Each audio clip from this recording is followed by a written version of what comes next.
বলছে যে সরকার নাকি চাপ দিচ্ছে, অপরপক্ষ বলছে যে ডাক্তারদের সঙ্গে একটা সেটিং হয়ে গেছে, একাংশের ডক্টরদের সঙ্গে শাসক দলের সেটিং হয়ে গেছে। আপনি কি বলবেন? তৃণমূলের সোনায় সোহাগা, মমতা ব্যানার্জির সোনায় সোহাগা, সেই ছিল উৎসব হবে, উৎসব হচ্ছে। টাকডুমাডুম বাদ্দি বাজে, টাকডুমাডুম বাদ্দি বাজে, বাদ্দি বাজে দুর্গা এলো, বাদ্দি বাজে দুর্গা এলো, হায় হায় হায় অভয়াম হলো, হায় হায় হায় অভয়াম হলো, হায় হায় হায় অভয়াম হলো।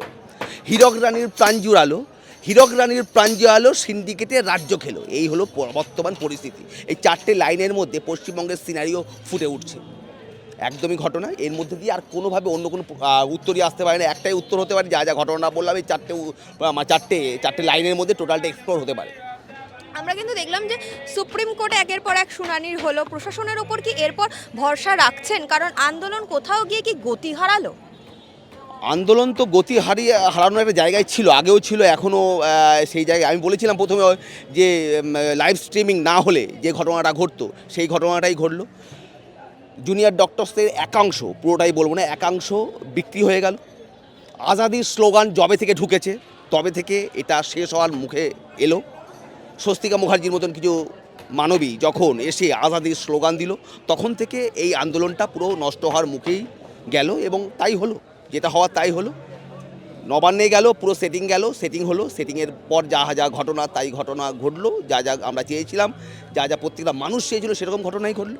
এবং আপনি সেখানে বলছেন যে স্বস্তিকা মুখার্জির কথা, কার্যত একেবারে সেলিব্রিটিদের কথা বলছে। সেখানে তো কুণাল সরকার, দেবাংশুরা, তারাও তো সেলিব্রিটিদের আক্রমণ করছে, একেবারে কটাক্ষ করছে। আপনিও কি তাই বলছেন? আমি এদের ঠিক কটাক্ষ করছি না, তবে এটা একটা ভুল করলো। আমি একদমই কটাক্ষ করছি না, তবে এটা চরম বড় ভুল করলো। একটা বড় আন্দোলন, বৃহৎ আন্দোলনকে এরা নষ্ট করলো।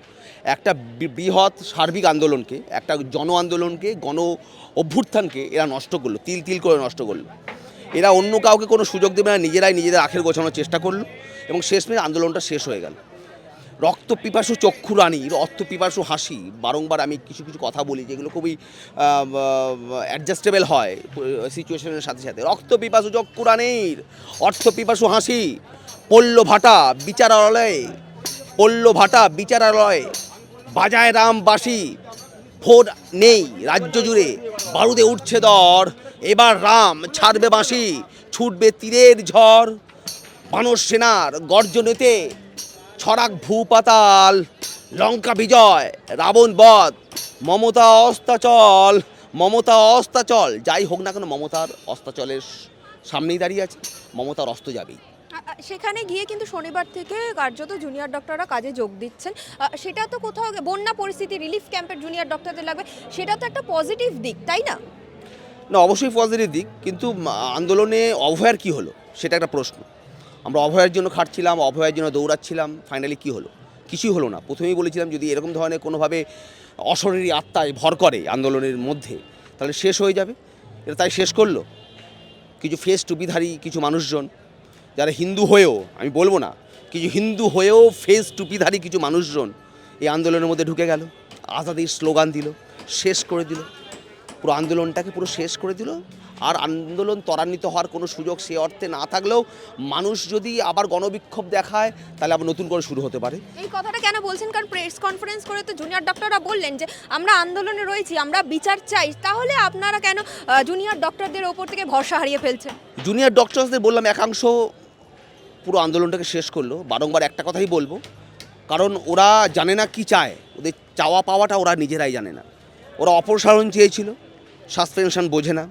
ওরা অপসারণ বলেছিল এবং তার জন্য কি হলো, প্রাইস পোস্টিং ওরা সবাই পেলো, ওরা তাতেই খুশি হলো। এর মানেটা কি হলো? মানেটা হলো সেটিং হলো। মানেটা আমরা বারংবার যেটা বলি তাই হলো, সেটিং করলো। ওরা ভিতরে গিয়ে সেটিং করলো, অপসারণের নামে সেটিং চললো এবং তাই ঘটালো এরা। এতে কিছু হওয়ার নেই। এবং এই আন্দোলন একটা জায়গায় এই থামিয়ে দেওয়ার একটা প্রয়াস যেটা আগেও চলছিল সেটা এখনও চলবে। এটা বারংবার প্রত্যেকটা ক্ষেত্রেই বড় বড় আন্দোলনের ক্ষেত্রে এরকম ধরনের দানা বাঁধে না তা নয়, বড় বড় আন্দোলন এভাবে দানা বেঁধেছিল। কামদুনির ক্ষেত্রে তাই ঘটেছিল। আর মমতা ব্যানার্জি চেয়েছিল যে আমার একটা বড় আন্দোলনের মাঝখানে এরকম ধরনের মানুষজন আমরা পাবো যারা আন্দোলনকে এভাবে নিম্নমুখী করবে। জুনিয়র ডক্টরসদের একাংশ তাই করলো এবং নবান্নে গিয়ে ওরা তাই ঘটালো, যেটা আমরা কেউ আশা করিনি।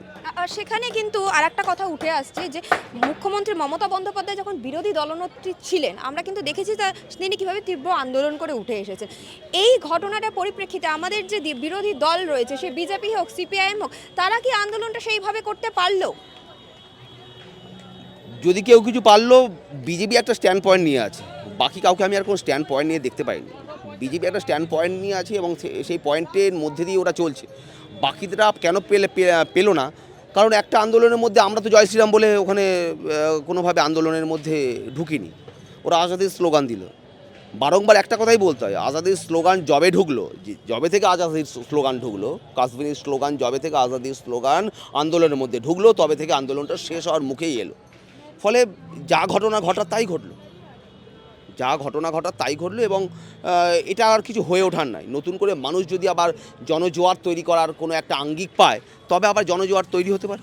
এছাড়া আর অন্য কোনো ঘটনা ঘটার কিছু নেই, পুরো শেষ করে দিল। এই কথাটা কেন বলছেন? কারণ আমরা কিন্তু দেখলাম দাদা যে মীনাক্ষী মুখোপাধ্যায় সেদিনকে গাড়ি আটকাবার চেষ্টা করলেন, কলতান দাশগুপ্তকে অ্যারেস্ট করা হলো, তারপর সিজিও কমপ্লেক্সে কিন্তু মীনাক্ষী মুখোপাধ্যায়কে ডাকা হলো। তাহলে সেক্ষেত্রে তাদের ভূমিকাটা তো আমরা কোনোভাবে অস্বীকার করতে পারি কি?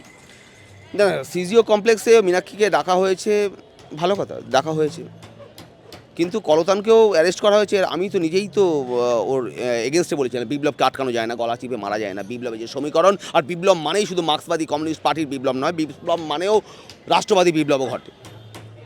ধর্ষণকারী, সন্ত্রাসকারী, দুর্নীতিগ্রস্ত প্রতিষ্ঠিত কোনো সরকারকে বিধিসম্মত অথবা বিধি বহির্ভূত উপায়ে সশস্ত্র গণতান্ত্রিক আন্দোলনের মাধ্যমে অপসারিত করার পদ্ধতির নাম বিপ্লব। আর এই বিপ্লব যদি রাষ্ট্রের হিতের জন্য হয়, তবে রাষ্ট্রবাদী বিপ্লব। আর ভারতীয় জনতা পার্টি সেই রাষ্ট্রবাদী বিপ্লবের কথাই ভাবে বলে আমরা মনে করি, এবং সেই বিপ্লবের খোঁজেই আমরা ছিলাম। সেখানে আজাদির স্লোগান আমরা দিতে যাইনি, সেখানে জয় শ্রীরামের স্লোগান আমরা যেমন দেয়নি, তেমনি আজাদির স্লোগানটাও আমরা ওখানে অ্যাপ্লিকেবল ছিল না, যেই ঘটনাটা ঘটেছে। একের পর এক আমরা এরকম ঘটনা বহুবার দেখেছি। সেক্ষেত্রে কিন্তু এই যে বিচার পদ্ধতি, আলটিমেটলি যে দোষ করেছে তাকে দোষী খুঁজে বার করে শাস্তি দেওয়া, সেইটা কি প্রশাসনের ওপর আপনারা ভরসা রাখছেন? কারণ কোথাও গিয়ে তো গতি হারিয়ে যায়, যে বিচার ব্যবস্থা আমি বলছি। গতি তো হারাবেই। গতি যদি সব কিছু টেম্পার্ড হয়, এবং টেম্পার্ড হওয়ার পর সিবিআইয়ের হাতে তুলে দেওয়া হয়, আটঘাট বেঁধেই যদি সেই টেম্পার্ড করেই সিবিআইয়ের হাতে তুলে দেওয়া হয়, ফলে সেক্ষেত্রে তো গতি পাবে, গতি তো ডিরেল্ড হবে, এবং সে ডিরেল্ডই হয়েছে। ওরা চাইছিল না এরকম এই একটা ঘটনা ঘটুক, যাতে করে সঠিকভাবে বিচার পাক। কামধুনির ক্ষেত্রেও শিপ্রা কয়ালরা বিচার পায়নি, সেক্ষেত্রে টুম্পা ছিল, মৌসুমী ছিল, প্রসেনজিৎ ছিল, ভাই ছিল, একসাথে আমরা আন্দোলন করেছি, সেক্ষেত্রেও কিছু করে ওঠা যায়নি। তখন সিবিআইয়ের হাতে একটা সার্টেন পিরিয়ডের পর গেছিল সেই সময়, কিন্তু তবুও সেটা কিছু হয়ে ওঠেনি। এটার ক্ষেত্রেও তেমনই ঘটনা ঘটল। ওরা চেয়েছিল এমনভাবে আমার টেম্পার্ড করে দেবো, ওরা কিছু করে উঠতে পারবে না। ফলে মমতা ব্যানার্জির চাওয়া পাওয়াগুলো খুব অপ্রাসঙ্গিক নয়। এবং আমরা কিন্তু দেখছি যে পুজোর আগে শহরে যে হোর্ডিং লাগানো হয়, সেই হোর্ডিং লাগানো শুরু হয়েছে। আমি যেখানে দাঁড়িয়ে রয়েছি, সেখানে কিন্তু ফুড ফেস্টিভ্যাল শুরু হবে বলে প্রস্তুতি চলছে। তাহলে মানুষ কি কোথাও উৎসবে ফিরতে শুরু করেছে? মমতা বন্দ্যোপাধ্যায় সেই যে কমেন্ট নিয়ে বিতর্ক তৈরি হয়েছিল, দন্ত স উৎসবে ফিরছে। উৎসবে ফেরাটা কোনো অন্যায় নয়, মানুষ তো উৎসবে ফিরবে, কিন্তু দাবি দেওয়া যেটা ছিল সেটা কি ফাইনালি পেলাম? সেটা পেলাম না। অভয়ার বিচার কি হলো না, সেটাই মমতা ব্যানার্জি চেয়েছিল, যে এর বিচার পাওয়া যাবে না, এবং তার জন্য যা যা করার উনি করে রেখেছেন। টোটাল টিমকে রেখে দিয়েছিলেন যাতে করে টোটাল বিষয়টা টেম্পার্ড হয়, এবং টেম্পার্ড হয়ে টোটাল অভয়ার বিচারটা মাটিতে মিশিয়ে যাক, এবং তার উপর দিয়ে উৎসব পালন করি, তাতে করে যেন টোটালটাই ওভারল্যাপ হয়। উনি তাই চেয়েছিলেন, তাই করলো।